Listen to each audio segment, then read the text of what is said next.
Halo guys, kembali lagi dengan saya Kalimas Sada dari Akademi Kripto. Di video kali ini kita akan membahas mengenai tips untuk sukses di market kripto. Jadi kita semua tahu bahwa saat ini memang market ini sedang mengalami yang namanya koreksi. Ya, sebenarnya juga nggak terlalu dalam-dalam banget, tapi selalu ada overreaction di market dan kita memahami itu. Terutama bagi teman-teman yang masih cycle pertama, nanti akan ada banyak sekali crash ya on the way up. Ketika bull market selalu ada food atau fear, uncertainty and doubt. Jadi teman-teman harus terbiasa dengan hal itu.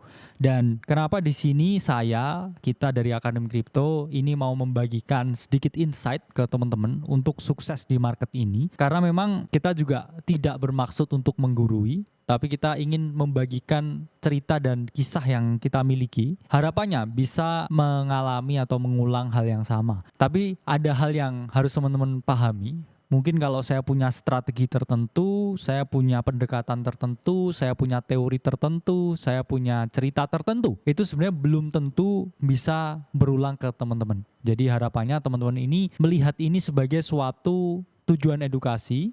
Karena sekali lagi tidak ada maksud untuk menggurui.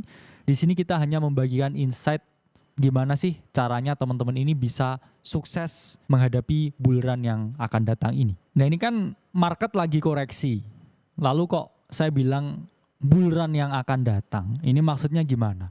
Jadi kalau kita lihat, ya ini kita buat chart dari TradingView. Dimana kalau kita melihat teman-teman, di sini 4-year cycle dari Bitcoin. Dimulai dari top di 1 Januari 2018, ini kita bisa lihat garis vertikal ini adalah masing-masing periode tiap tahunnya. Dan di sini kita bisa hitung ya, 1 tahun, 2 tahun, 3 tahun, dan 4 tahun top. Ketika kita melihat top di Januari 2022.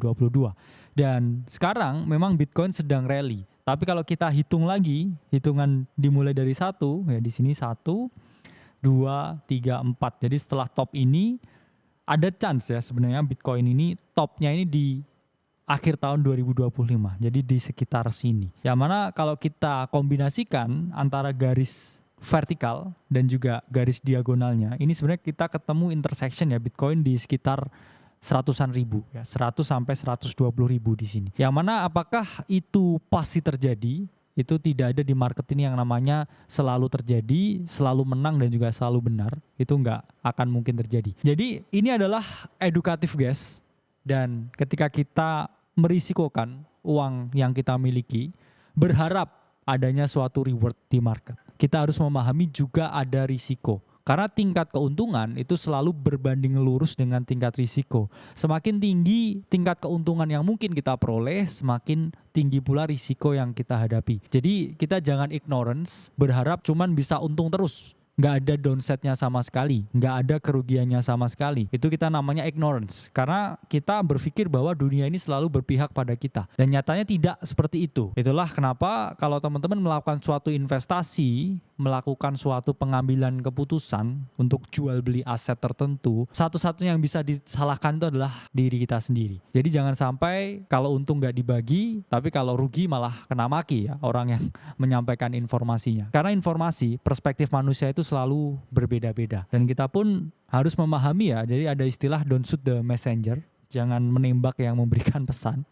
Karena yang memberikan pesan itu hanya memberikan pesan, tergantung pada sudut pandangnya. Tapi kalau kita mau mengambil suatu keputusan tertentu dari informasi tersebut, ya kita juga harus bertanggung jawab dengan diri kita sendiri. Karena itu juga uang-uang kita sendiri, portofolio kita sendiri. Jadi memang kita yang harus bertanggung jawab. Nah ini balik lagi ke chart Bitcoin. Memang di sini selalu ada potensi ya teman-teman. Yang namanya market koreksi, turun lagi, naik lagi, kemudian turun lagi. Habis itu naik lagi sampai dia mencapai targetnya. Karena kita percaya cycle Bitcoin ini akan selesai di akhir tahun 2025. Jadi masih ada hampir 2 tahun kita bisa memperoleh keuntungan di market ini.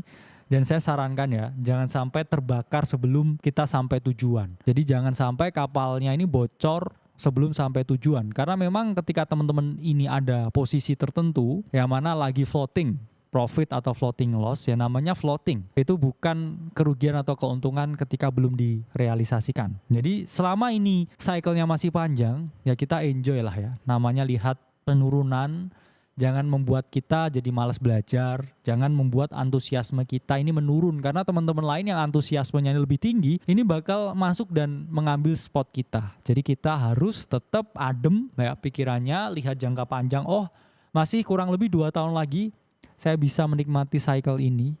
Kalau nggak ada faktor-faktor lain, kalau 4-year cycle ini benar terjadi, jadi di sini ya kita harus benar-benar melihat opportunity-nya ini dalam jangka panjang.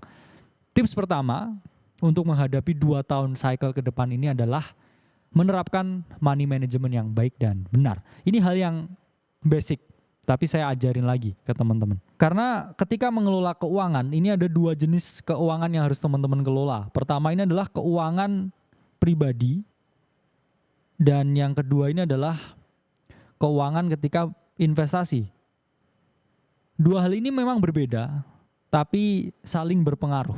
Kenapa? Karena kalau kita pribadinya ini sudah gagal mengelola keuangan, jangan harap ketika kita mengelola keuangan kita saat berinvestasi berhasil.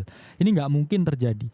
Karena kita harus memahami 2 hal ini saling berkaitan dengan erat. Pertama, kalau kita ngomongin pribadi, seperti yang saya ungkapkan ya banyak-banyak kali sebelumnya, itu ada 3 hal yang harus kita kuatkan di sini. Yaitu adalah income yang fix atau fixed income atau income langsung yang kita peroleh ketika kita bekerja. Kedua adalah income yang kita dapatkan dari secondary job atau misalkan kita punya bisnis, dan ketiga ini adalah income portofolio atau kenaikan dari nilai investasi kita. 3 hal ini tuh nggak boleh dicampur. Jangan sampai misalkan kayak gini, ini uang ini harusnya untuk kebutuhan pokok. Saya dapat misalkan gaji ya, untuk saya harus membayar cicilan rumah, saya harus bayar sekolah, jangan sampai dilarikan ke sini. Ini adalah salah kaprah namanya. Jadi ketika kita ngomongin investasi, kita harus selesai di sini dulu. Apa maksudnya? Maksudnya minimal ada dana cadangan untuk 6-12 bulan ke depan. Jadi kalau misalkan teman-teman ini amit-amit ya dipecat, ini 6 bulan ke depan sampai setahun ini, teman-teman punya yang namanya dana darurat. Jadi kalau di sini dana darurat ini belum ada, yaitu jangan berharap teman-teman bisa berinvestasi dengan lega. Bawaannya panik terus, lihat harga itu turun, panik, lihat harga naik, mau take profit buat beli motor, buat beli HP gitu. Jadi itu nggak boleh. Dan yang kedua, di sini ketika kita ngomongin mengenai passive income atau secondary income, ini terkait dengan mungkin ya kalau kita punya bisnis. Contohnya coffee shop, laundry, atau tempat kos, yang mana ini sebenarnya opsional. Nggak semua orang juga punya akses di sini. Kalau kita misalkan kuat di primary dan juga portofolio, apakah boleh? Juga boleh. Tapi kalau kita kuat di ketiganya, ini pondasi keuangan kita akan sangat kokoh. Dan terus terang ya, saya juga memiliki income di ketiga ini. Jadi teman-teman harus pahami, nggak ada istilahnya, oke, saya mau keluar kerja buat all in di kripto. Itu salah kaprah, itu hal yang nggak tahu saya pikiran dari mana, fantasi dari mana. Karena untuk bisa trading for living, at least ya ini ada presetnya, teman-teman harus punya $400.000 atau biaya hidup ya setidaknya untuk 20 tahun ke depan, teman-teman. Jadi jangan berpikir kamu ini bisa trading for living kalau masih berantakan. Bahkan saya pun juga masih mencari banyak source of income dari bisnis dan juga dari